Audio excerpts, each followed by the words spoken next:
I gave her access to my bank account.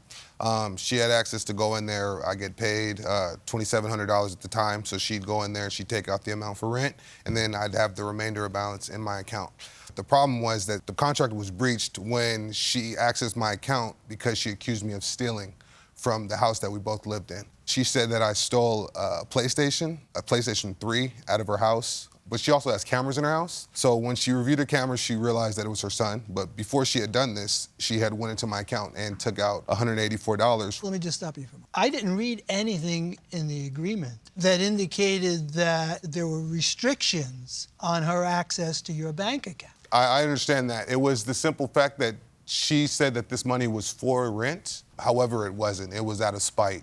So I have to give the plaintiff an opportunity to respond to that. Your Honor, I actually have my rent ledger, which shows both the payments. So do you deny that you took money out for the PlayStation? No, I didn't take it out for the PlayStation. And how much did you take out? It was $180, which went towards the rent. In reading the text exchanges between the two of you, someone is saying, I forgive the debt. That was me because I got tired of asking him for it. Wait a minute now. What was the date of that text? Do you have it, I do. Mr. Rios? I have it on February 26th. Can you read it for me? Yes.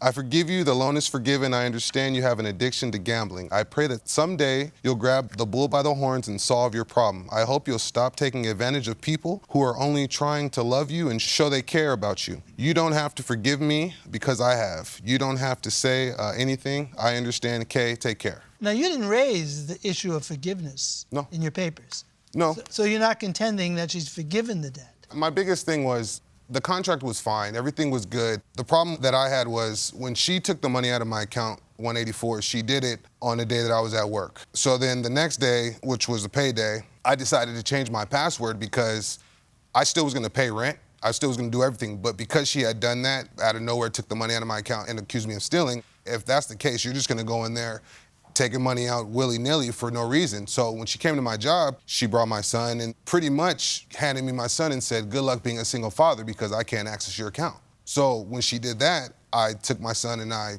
quit my position because I was a general manager. Ms. Bracamontes, you said you forgive him?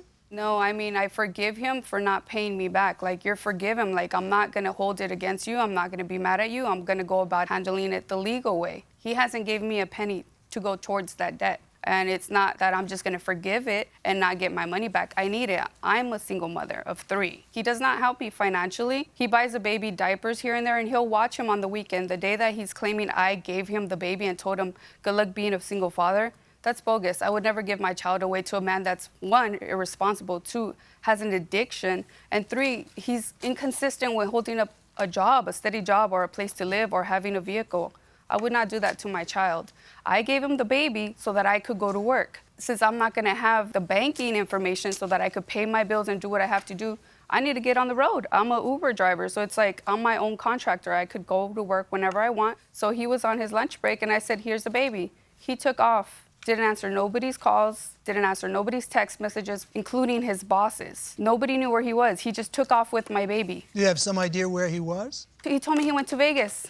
And Judge Tewalda? Wait, so you did leave your son at his job? Yeah, he was on his lunch break in his little back office that he was not allowed to have in the first place. So what was inconsistent with what he said when he said you dropped the baby off? I just dropped the baby off so I could go to work. I didn't abandon my child with him. Is that typically what you do? You drop off the baby at his job? He was not on the clock, but yeah. But he was at work? Yeah, he was at on his break. job site, yes. Is that typically what you do? Yes. Why are you laughing so much? What is so funny? Because she's bold-faced lying to you guys. Like, I was in the back at my job, and I was back there cleaning and sweeping and working, and she showed up and called my president, and then she left my son. So she's giving you a bold-faced lie. So I'm laughing because you shouldn't believe it. That's all I'm saying. I find it really hard to believe that you would drop off your child. Even if he was off the clock, he was at work. He was at some point going to get back on the clock. What was he going to do with your son? It was on him to figure it out, just like. So I do kind of believe that that's what your intentions were when you left your son the baby with him so that I could go work, yes. So there wasn't anything inconsistent with what he said? No, as far as leaving him to be a single father, no, that's not correct.